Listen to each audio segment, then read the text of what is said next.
start from on behalf of myself and my family and the entire Florida Panther organization, our deepest sympathies and condolences to Mark Scheifele, his family, and the Winnipeg Jet family. Scheifele family is very close. But I think just as an observation from last night, the display of courage and focus for Mark to do what he did, and possibly an even greater display of the power of the family of the Scheifele family, but the Winnipeg Jet family, for him to have played with his brothers, and that extends out to the Scott Arniel and Kevin Cheveldayoff and Mark Chipman and all the Winnipeg Jet fans built a culture of family there that allowed that inspiration to happen. So again, our thank you to them for that display, and also our condolences to them. If you would be so kind, we'll leave it at that. I don't think it's my place to take questions on that. Well, it's a difficult pivot after that. I understand. I'm asking you to, so please, thank you. From a hockey perspective tonight for you, as a coach, what is this like? What can you even do on a day like today, knowing the finality of a Game 7 of where this could go in either direction for either team? You're just trying to frame the minds in a positive way. There's a certain freedom that comes into Game 7. Your work's done, right? Like, once that video goes up and you've said your speech and puck drops, and now you get to just play. So just kind of watching the room, feeling the vibe. It's always the same. Game 7s are completely different than any other game. It's a different context. There's obviously a positive excitement and an energy in there. There's every cliche that you've ever heard, nothing to save it for, or whatever. It's all true, right? It's the best part of our game. It's different too because it's a 7-game series, so each team has earned it. They've earned their Game 7. They've earned the right to go out and play with that kind of freedom. Brad is going into his 13th Game 7, which is going Oh my God! Yeah, That's awesome. Yeah, so I mean, we talk so much about experience and situations. Yeah. To have a guy who has been through, I think, 6% of NHL's Game 7s ever. How That's beneficial can that crazy. be? Well, I hope what it is, how much he can share, and that can rub off on his teammates. Who knows? But it's certainly, as you get older, you will appreciate it. Right? There's not 13 more. Where that would be impressive, to say the least. So that awareness, we had that going back a couple of years. We had Eric Stahl in a Game 7, and Kyle Okposo in a Game 7. Those players understand the joy of it, right? You get to go have the game. Like, nobody ever in the backyard rink said, "Hey, it's Game 3." Right, or even in the summer, right? The bases are loaded. It's bottom of the ninth always when you dream about it. So that's what we're presented with today. So we should be able to enjoy that. Well, what do you think is the best thing for players to do basically between now and puck drop? Is it to like lock in and focus and watch film? Is it to go relax? Like, I guess, what do you think? Is it different? Just be true to yourself. There are guys that'll have to settle an alarm because that's the way they're built. Some guys will be bouncing off the walls all afternoon because just be who you are.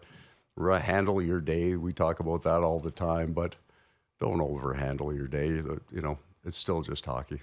Well, obviously this team the last 2 years has won Game 7s on the road and at home, but when you're on the road, is it different? Because obviously you have the bus rides and the hotel. The team is kind of a tight unit. Yeah, I don't know. It's I think it all depends on how connected your team is. If you get a tight group, and I guess probably everybody feels they do, right? Nobody's saying, "Oh, these guys don't really like each other today." But if you got a tight group, I think there's something nice about it just being them in the room, right? We try to create that environment a lot. I don't know, the puck's going to drop, and away we go. That's all I know about Game 7. Paul, your team in particular, 2 years ago in the Stanley Cup Final, played through a lot of pain, played through a lot of injuries, your guys. Can you speak to what the hockey player's mindset with injuries in a Game 7 situation, in a playoff situation, why they do what they do and how they do it? I think it's a matter, and I don't know football, but because that's a contact sport, I think, in order to get to game sevens, or for us in the last couple of years, you get pushed to that kind of final game seven. So many players have played through significant things. And there's an investment in that, right? And it starts to build that culture. I think back 2 years ago, the number of guys the guys that couldn't play had pure broken bones. So there were still 5 guys with broken bones in the lineup. Radko Gudas, he suffered a high ankle sprain early in game 1 of the final, and it took him 10 minutes to get back to the bench. That's a 6-week injury. Because the thought of him not being there, knowing what the other guys were playing, that he just couldn't live with that. So there's a bond that's created through adversity, through pain, through watching your brothers kind of go through it. They won't let each other down. It's all part of that great culture I think we saw last night. They just won't leave each other. Paul, any lineup changes tonight? Oh, maybe. Could sell those 500 empty seats out tonight.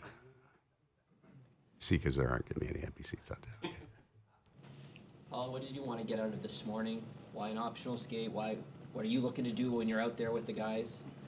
I would watch probably from the airplane to this morning to get a feel for where we're at. If I felt they needed to be really connected, I'd stuff all of them on the ice. It was a full 8 minutes. So there's nothing that's going to happen on the ice that was important unless I felt there was, and there wasn't. Why did you want to get out there? What's that? Why did you want to kind of get out there today? I do it by numbers. Cutoff's 13. So less than 13, I don't go on the ice. 13 or more, I go on the ice. That's all. So Evan Rodriguez out there today. Yeah. And how's he feeling? I think he's feeling pretty good. How you feeling? You look good. Paul, before you got to Florida, 26 years of existence, they'd won 4 series. You've won many more since then. I'm just wondering how you feel that new identity that's come in the last few years matters on a daily Yeah, basis. that identity was built long before I got here. I was that guy that was born on third and brags about the triple.